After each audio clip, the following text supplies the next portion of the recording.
আজকে আমি আম্মুর কাছে আবদার করেছি আমাকে পেঁয়াজু বানিয়ে খাওয়াতে হবে। তো আমি আপনাদের সঙ্গে রেসিপিটা চলুন শেয়ার করি। দেখুন বন্ধুরা, আমার আম্মু প্রথমে পেঁয়াজ কেটে নিয়েছে। পেঁয়াজগুলোকে এভাবে গোল গোল করে কেটে নিয়ে এভাবে ছাড়িয়ে দিতে হবে, তাহলে পেঁয়াজুটা ভালো হবে। এই পেঁয়াজুটা অনেক সহজ রেসিপি, মাত্র কয়েকটা উপকরণ দিয়েই এটা তৈরি করা যায়। এতে আম্মু এখন দিয়ে দিচ্ছে লবণ। লবণটা আপনাদের স্বাদ মতো দেবেন। এবার আম্মু দিচ্ছে এতে লঙ্কার গুঁড়া।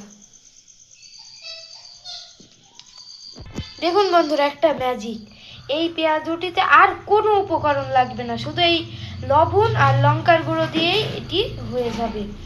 তো চলুন এবার আমরা এগিয়ে যাই।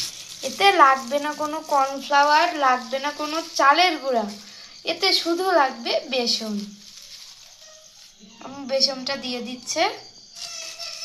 বেসনটা আপনারা একটু বুঝে দেবেন। এবার এগুলোকে হাত দিয়ে ভালোভাবে মাখিয়ে নিতে হবে। এই যে এইটাকে এইভাবে কষে কষে মাখিয়ে নিতে হবে, খুব সুন্দরভাবে মাখাতে হবে এটাকে। এবার আম্মু চুলাতে তাওয়া বসিয়ে নিয়েছে। এবার এটাকে ভালোভাবে গরম করে নিয়ে এতে তেল দিতে হবে।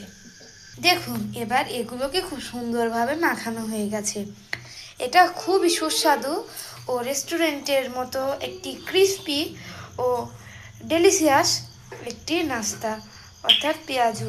দেখুন খুব সুন্দরভাবে আমরা এটি আজকে বানাবো। এবার আম্মু কড়াইতে তেল দিচ্ছে। তেলের পরিমাণটা একটু বেশি দিবেন, তাহলে পেঁয়াজুটা ভালো হবে ডুবন্ত তেলে ভাজলে। তেলটা হাই হিটে একটু বেশি গরম করে নিতে হবে। কেউ যেন কাঁচা তেলে পেঁয়াজুটা দিবেন না, তাহলে পেঁয়াজুটা ভালো হবে না। তেলটা হাই হিটে গরম হয়ে গেলে তারপরই দেবেন। এবার আম্মু পেঁয়াজগুলো এতে দিয়ে দেবে। আপনারা পেঁয়াজুর কোনো শেপ দিবেন না, জাস্ট যেমন আছে তেমন করে একটু পাতলা পাতলা করে ছেড়ে দেবেন। দেখুন এইভাবে, ঠিক এইভাবে ছেড়ে দিবেন। শেপ দিলে পেঁয়াজুটা পারফেক্ট না হতে পারে। একে একে সব পেঁয়াজগুলো আম্মু এবার দিয়ে দিচ্ছে। পেঁয়াজুটা গ্যাসে দেওয়ার পর চুলার আঁচটা মিডিয়ামে দিয়ে দিতে হবে। পেঁয়াজুটা পাতলা করে দিলে খুব সুন্দর ক্রিস্পি ও সুন্দরভাবে ফ্রাই হয়, তাই পেঁয়াজুটা একটু পাতলা করে দেবেন। আম্মু এবার পেঁয়াজুটা উল্টিয়ে দিচ্ছে, কারণ এর অন্য অপর পিঠটা লালচে ভাব হয়ে এসেছে। এভাবে পেঁয়াজগুলো ভালোভাবে উল্টিয়ে দিতে হবে। উল্টিয়ে দেওয়ার পর একটু ভালোভাবে ভেজে নিতে হবে আবার। দেখুন বন্ধুরা, পেঁয়াজগুলো লাল লাল হয়ে ভাজা হয়ে এসেছে।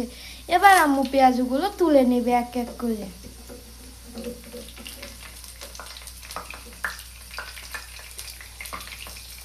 আপনারা এই পেঁয়াজগুলো থেকে ভালোভাবে তেল ছড়িয়ে নেবেন, নাহলে পেঁয়াজুতে তেল লেগে থাকলে ভালো লাগবে না।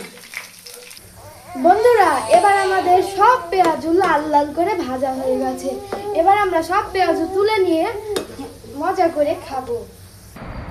দেখুন বন্ধুরা, পেঁয়াজগুলো ভেজে আম্মু সুন্দর করে সাজিয়ে দিয়েছে টেবিলে। এবার আমি তোমাদেরকে সুন্দর করে মজা করে খেয়ে দেখাবো। বন্ধুরা দেখুন পেঁয়াজুটা কি সুস্বাদু ক্রিস্পি হয়েছে। দেখুন